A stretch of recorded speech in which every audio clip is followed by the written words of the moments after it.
앞서 저희가 경제뉴스 브리핑 때도 말씀드렸습니다만 정부가 수도권 또 규제 지역의 주택담보대출 그 한도를 6억 원으로 묶어버렸죠. 갑자기.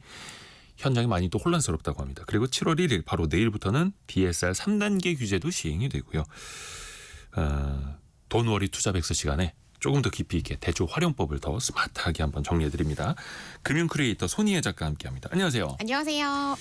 3단계 DSR 정말 많이들 들어보셨을 텐데 네. 바로 내일부터 시행이에요. 네, 맞습니다. 대출이 얼마나 줄어들까요? 네, 기존에는 우리가 대출 심사 시에 그러니까 실제 금리에 일정 금리를 더해가지고 상환 능력을 평가를 했었는데요. 그러니까 이제는 요 규제가 좀 더 빡빡해진다, 허들이 높아진다 이렇게 보셔야 되는 거고요. 네. 차주, 그러니까 대출을 받은 사람이 이 금리 상승으로 상환 부담이 커질 가능성도 따져가지고 DSR을 산정할 때 일정 수준의 가상금리, 이제 이거를 스트레스 금리라고 부르거든요.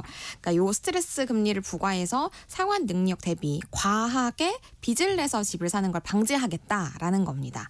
그래서 내일부터 3단계는 원칙적으로 전 금융권의 주담대, 신용대출 그리고 기타 대출 등에 적용이 되는 거고요. 네. 수도권 기준으로 1.5%포인트를 추가 적용한 금리로 DSR을 계산하는 거라서 실질적으로 대출 한도가 꽤 많이 줄어듭니다. 예를 한번 가져와 봤는데요.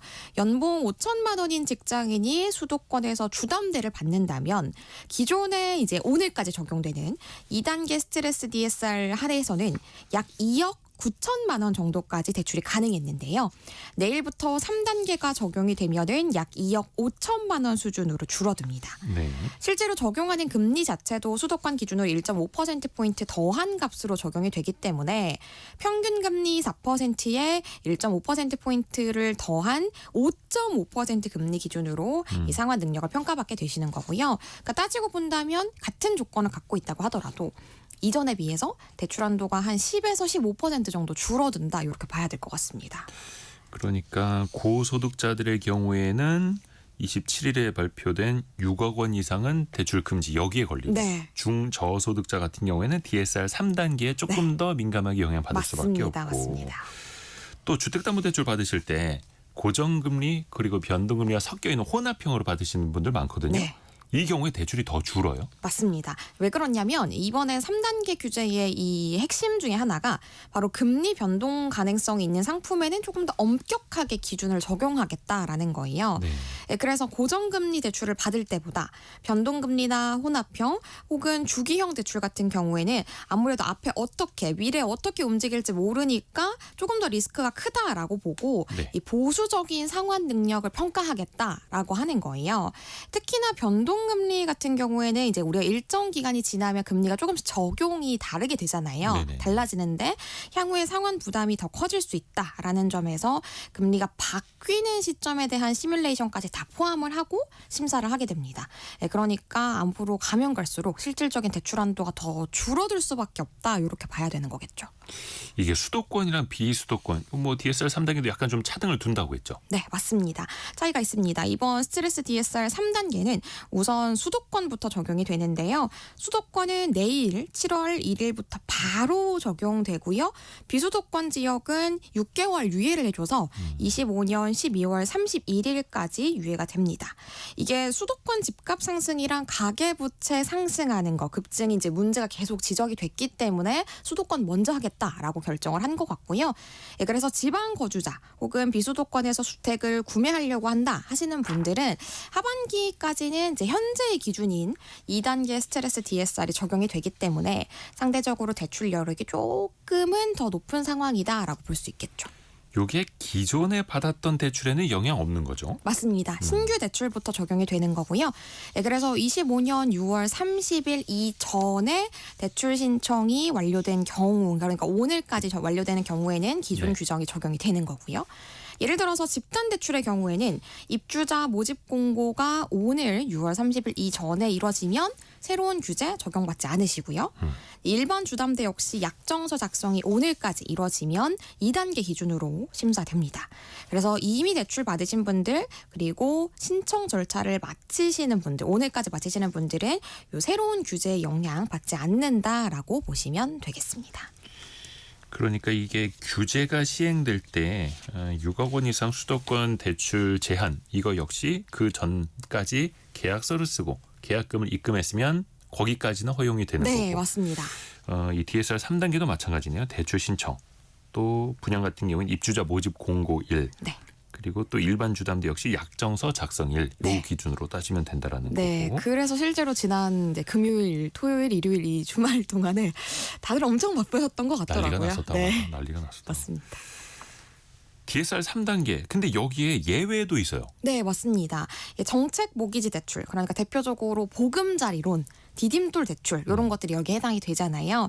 이런 대출들은 이번 규제 대상에서 제외가 되고요. 그리고 전세 대출, 예금 담보 대출, 보험 약관 대출 등도 적용 대상이 아닙니다. 하지만 이 상품별 조건을 조금 더 꼼꼼히 보실 필요가 있고요. 결국은 이 2025년도 하반기 당장 내일부터인데요. 주택 관련 대출이 규제가 이제 중첩이 되기 때문에 조금 더 엄격하게 적용된다라고 보셔야 될 것 같아요. 앞서서도 말씀 주셨던 이 수도권대의 주담대 6억 원 한도 제한을 받기 때문에 네.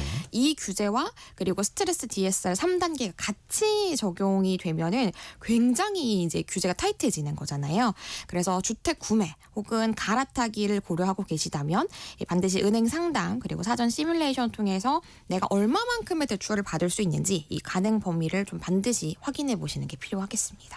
근데 또 은행에서 상담해 줄 때는 그게 확정되는 건 아니다. 맞아요. 라고 항상 이야기를 항상 하더라고요. 보수적으로 상담을 하죠. 그렇죠. 근데 또 정확한 금액 이만큼 가능합니다라고 이야기도 잘 안 해주려고 하는 거 같아요. 맞아요. 왜냐하면 뭐 예를 들어서 고객님 4억 원까지 가능하세요라고 했는데 나중에 안 심사를 나올 수 해보니까 있으면. 막 3억 원 이렇게 나오면 또 난리 날 수 있잖아요. 그래서 최대한 보수적으로 얘기를 하는 편이죠. 그래서 여러 은행 또 여러 대출 상담사 분들에게 또 도움을 받을 필요도 네, 좀 맞습니다. 있어 발품 파는 보이고요. 거 중요합니다. 요즘처럼 그 대출 규제가 조변 섞게 할 때는 네, 더 꼼꼼하게 이거 살펴보셔야 됩니다. 맞습니다. 그래서 또 많은 분들이 이제 걱정하시는 게 그러면 이 DSR 3단계 이런 규제 내에서도 어떻게 하면 조금 더 대출을 잘 받을 수 있을까? 그 팁 좀 알려주세요. 네, 대출 만기 늘리는 거 요게 좀 중요한데요. 네. 이 대출 만기를 늘리는 게 상환 부담을 줄이는 효과가 있기 때문에 내가 만약에 같은 소득 조건을 갖고 있다라고 한다면 이 대출 가능 금액을 좀 늘릴 수 있는 방법이라고 생각을 하시면 네. 되겠습니다.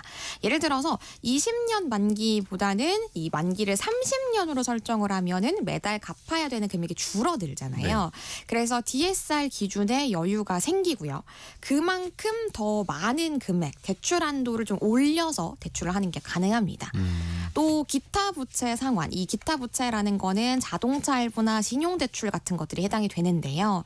이 기타 부채 상환을 먼저 정리를 한다거나 혹은 배우자의 소득을 합산하는 것도 하나의 방법이 될 수 있어요. 네. 합산해서 부부 공동명의 대출로 신청하는 것도 방법인데요.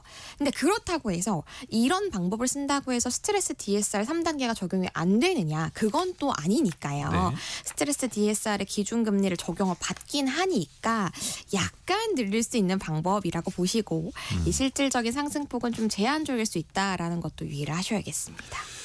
근데 그 주택담보대출도 최장 만기 기간을 이제 40년까지 해주는 은행이 거의 없죠. 맞아요. 아예 이제 거의 안 해주는 분위기로 돌아섰고 그리고 심지어는 제가 어제도 기사를 봤는데 네. 이 은행들이 좀 대출을 거의 잠정적으로 스탑하는 쪽으로 많이 돌아섰더라고요. 특히 이제 비대면 대출 같은 거 아예 신청을 막아버려. 맞아요. 그래서 이제 일단 새로운 규제도 적용해야 되고 하다 보니까 한동안은 대출을 받는 것 자체가 좀 어려워질 것 같습니다. 그러게요.